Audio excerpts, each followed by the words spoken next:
முதலமைச்சருடைய உத்தரவின்படி பாதிக்கப்பட்டுள்ள ஒவ்வொரு மாவட்டத்திற்கும் சென்று அங்கு நடைபெறுகின்ற மீட்பு மற்றும் நிவாரணப் பணிகளை ஆய்வுகள் செய்து வருகின்றோம். பொதுமக்களுக்கு எங்களால் முடிந்த அளவுக்கு நிவாரணப் பொருட்களை அரசு சார்பாகவும் கொடுத்து வருகின்றோம். நேற்று தினம் சென்னை, செங்கல்பட்டு, கடலூர், விழுப்புரம் மாவட்டங்களில் கனமழை அங்கெல்லாம் சென்று ஆய்வு செஞ்சோம். இன்றைக்கு மாண்புமிகு முதலமைச்சருடைய உத்தரவின் மதியம் முதல் தருமபுரி, கிருஷ்ணகிரி ஆய்வை முடித்துவிட்டு இன்னைக்கு திருவண்ணாமலை மாவட்டத்துக்கு வருகின்றிருக்கிறேன். கனமழையால் தமிழ்நாட்டை சோகத்தை அழுத்தக்கூடிய ஒரு சோகமான ஒரு சம்பவம், ஒரு துயரமான சம்பவம் இன்னைக்கு திருவண்ணாமலையில் நடந்திருக்கிறது.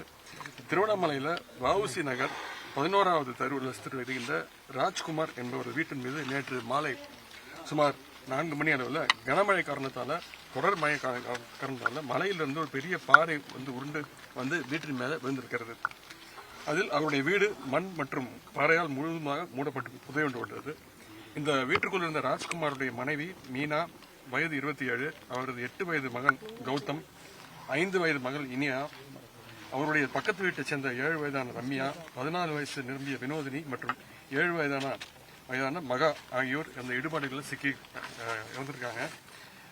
இதையடுத்து தேசிய பேரிடர் மீட்பு படையினருக்கு தகவல் தெரிவிக்கப்பட்டு கமாண்டர் மற்றும் 20 வீரர்கள் நேற்று இரவு முதல் வீட்டுக்குள் சிக்கிய அந்த 7 பேரை மீட்கின்ற பணியில் அவங்க ஈடுபட்டிருக்கிறாங்க.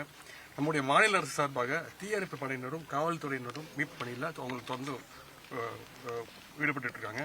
மாண்புமிகு பொதுப்பணித்துறை அமைச்சர் வேலவர்களும் மீட்பு பணிகளை இரவு பகலாக நின்று இங்கே ஒருங்கிணைத்துக் கொண்டிருக்கிறார். எப்படியாவது நல்ல செய்தி வரும், 7 பேரையும் எப்படியாவது உயிரோடு மீட்கப்படுவார்கள் என்றுதான் நாங்கள் அனைவரும் எதிர்பார்த்திருந்தோம். ஒட்டுமொத்த தமிழ்நாட்டு மக்களும் அதான் எதிர்பார்த்துட்டு இருந்தாங்க.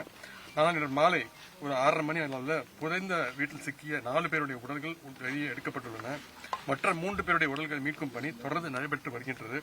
மாண்புமிகு அமைச்சர், மாவட்ட ஆட்சித்தலைவர் உள்ளிட்ட தொடர்புடைய அலுவலர்கள் இந்த மீட்பு பணியில் தொடர்ந்து கண்காணித்து வருகின்றார்கள். மாண்புமிகு முதலமைச்சர் அவருடைய உத்தரவின்படி மீட்பு பணியை நான் இன்றைக்கு நேரில் ஆய்வு செஞ்சிருக்கிறேன். கனமழையால் மலையிலிருந்து ஏற்பட்ட மண் சரிவு மற்றும் பாறை சரிவில் சிக்கிய 7 உயிர்கள் பறிபோயிருப்பது மிகுந்த ஒரு வேதனைக்குரிய ஒரு விஷயம். அவருடைய மரணத்திற்கு என்னுடைய இரங்கலை அரசு சார்பாக தெரிவித்துக் கொள்கின்றோம். மேலும் அவருடைய உறவினர்களுக்கு என்னுடைய ஆறுதலை தெரிவித்துக் கொள்கின்றேன். மாண்புமிகு தமிழ்நாடு முதலமைச்சர் அவர்கள் உயிரிழந்தோருடைய குடும்பங்களுக்கு இழப்பீடாக தலா ரூபாய் 5 லட்சத்தை வழங்க உத்தரவிட்டிருக்கிறாங்க. அதனை நாளை மாலைக்குள் கொடுக்க வேண்டும் என்று மாவட்ட ஆட்சித்தலைவருக்கு சொல்லியிருக்கின்றேன். மேலும் திருவண்ணாமலையில் மண் சரிவு ஏற்பட்டதால் அரசு எடுக்கும் நடவடிக்கைகளுக்கு ஒத்துழைப்பு தந்து பொதுமக்கள் பாதுகாப்பான நடவடிக்கைகள் தங்கிட வேண்டும் என்று கேட்டுக்கொள்கின்றோம். அது மட்டும் இல்லாமல் சென்னை ஐஐடியிலிருந்து இந்த சாயில் டெஸ்ட் அவங்க டெக்னீஷியன்ஸ் ஐஐடிஎஸ் திரு மோகன், கோவிநாதன் அவங்களாம் வந்திருக்கிறாங்க. அவங்க நாளை காலையில் இந்த இடத்துல சாயிலோட தரத்தை பற்றி ஆய்வு செய்வாங்க. சார், இப்போ இதே போல பேரிடர் மீட்புலாம் இந்த மாதிரி நடக்குது. இந்த மழை நம்ம கணிக்க முடியாத அளவுக்கு நடக்குது. இப்போ அண்ணாமலை மலையை சுற்றி இருக்கக்கூடிய பொதுமக்களுக்கு ஒரு பாதுகாப்பான அவங்க கேட்கறது என்னன்னா, வேறு இடங்கள்ல ஒரு அடுக்குமாடி இல்லை அவங்களுக்கு தனியாக அவங்களுக்கு கொடுத்துட்டாங்கன்னா, ஒரு சில பேர் ஆக்கிரமிப்புல இருக்காங்க, ஒரு சில பேர் பட்டாவோட இருக்காங்க.